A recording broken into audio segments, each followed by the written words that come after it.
국민의힘 새 당대표로 이준석 후보가 선출되었습니다. 저는 이미 대변인을 통해 축하 메시지를 보낸 바 있습니다. 우리 정당사를 통틀어 30대 청년이 주요 정당 대표로 선출된 것은 처음 있는 일입니다. 여성 최고위원이 3명이나 당선된 것도 유례를 찾기 어려운 일입니다. 이준석 대표와 당선되신 분들께 축하 말씀을 드립니다. 새 지도부 선출을 계기로 국민의힘이 합리적 보수로 거듭나고 우리 정치권도 새롭게 변화되기를 희망합니다. 낡은 이념과 진영 논리를 벗어나 민생 정책과 미래 비전을 놓고 건설적으로 경쟁하고 협력하는 여야 관계가 형성되기를 기대합니다. 부산에서 콩이 대구에서도 콩이 되고 광주에서도 콩이 되는 노무현 대통령님의 그 남겨준 말씀이 실현되는 대한민국을 만들어 봅시다. 이를 위해서 여야정 상설협의체의 조속한 가동에 적극 협력해 주실 것을 이준석 대표께 공식으로 요청합니다. 소상공인 손실보상이나 부동산 안정 등 초당적 협력이 필요한 사안들이 많습니다. 이런 현안에 대해 여야가 폭넓게 소통 협력할 수 있는 제도적 틀이 이미 갖추어져 있습니다. 이준석 대표께서 영수회담에 대해 형식과 장소에 구애받지 않고 응하겠다고 말씀했습니다. 환영합니다. 여야정 상설협의체에 대해서도 국민의힘이 기존 입장과는 다른 전향적인 결정이 있을 걸로 기대됩니다. 이준석 대표께서 반대를 위한 반대, 적대적 공생이라는 구시대적 문법에 탈피해서 큰 결단을 해주시길 바랍니다. 국민의힘이 투기 의혹 전수조사를 국민권익위원회에 의뢰했습니다. 그동안 국민의힘은 전현희 위원장의 민주당 출신이라는 걸 이유로 공정한 조사가 이루어지기 어렵다는 주장을 해왔는데 이번에 감사원에서 조사가 불가능하다는 답변을 받고 국민권익위에 의뢰하게 되었습니다. 야5당도 모두 다 이것에 동의한 만큼 이 조사를 통해서 우리 여야 모든 국회의원들이 하급 공무원과 다른 사람들의 부동산 투기를 질퇴하기 전에 우리 스스로부터 검증될 필요가 있다고 생각합니다. 전현희 의원께서는 직무 회피 문제에 대해서 아직 입장을 공식 발표하지는 않았습니다. 법률적으로 원칙적 입장을 발표하고 있는데 저희들은 국민권익위원회가 공정하게 이 문제를 여야의 차별 없이 조사할 것이라고 믿습니다. 부동산 투기 근절에 여야가 따로 있을 수 없습니다. 관련 법안 처리, 주택법, 사법경찰 직무법, 농지법, 농어촌 공사법, 농업경영체법, 토지보상법, 부동산거래 신고법, 조세특례 제한법, 법인세법 등 국회 투기 근절과 관련된 9개 법안이 심의 중에 있는데 조속한 통과를 기대합니다.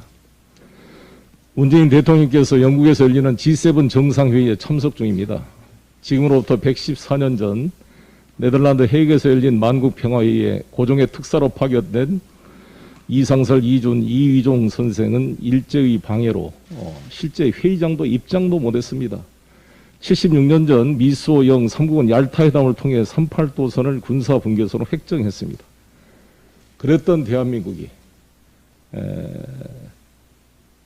올해 2년 연속 세계적인 정치경제 강국들의 모임인 G7 정상회의에 정식으로 초청을 받았습니다.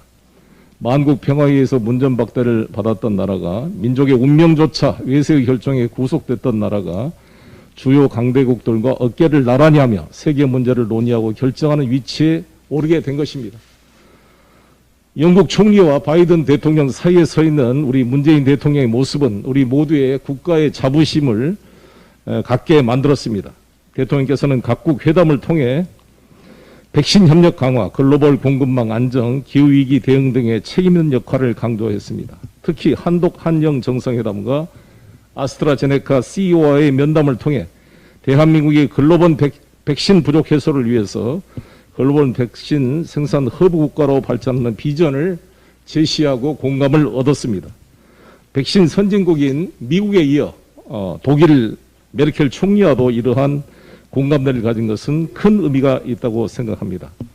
이번 G7 정상회의가 국제사회에서 우리의 위상을 보다 공고히 하고 글로벌 백신 파트너십 확대의 소중한 계기가 되리라 확신합니다. 올림픽을 준비하는 일본이 G7 플러스 G8에 우리 대한민국의 참여를 굳고 그렇게 부정하는 것이 과연 인근 국가로서 또 올림픽을 개최할 국가로서의 그 제대로 된 자세인가 의구심을 가지지 않을 수 없습니다. 대통령님께서 남은 순방 기간 동안 우리 여야가 모두 초당적으로 외교안보 협력을 통해 국익을 극대화하는 일이 있게 되기를 바라겠습니다. 광주 철거 건물 붕괴 참사 현장에 저도 다녀왔습니다. 너무 참담했습니다. 이런 원시적인 사고가 어떻게 일어날 수 있을 것인가, 참 안타까운 마음 금할 수 없습니다.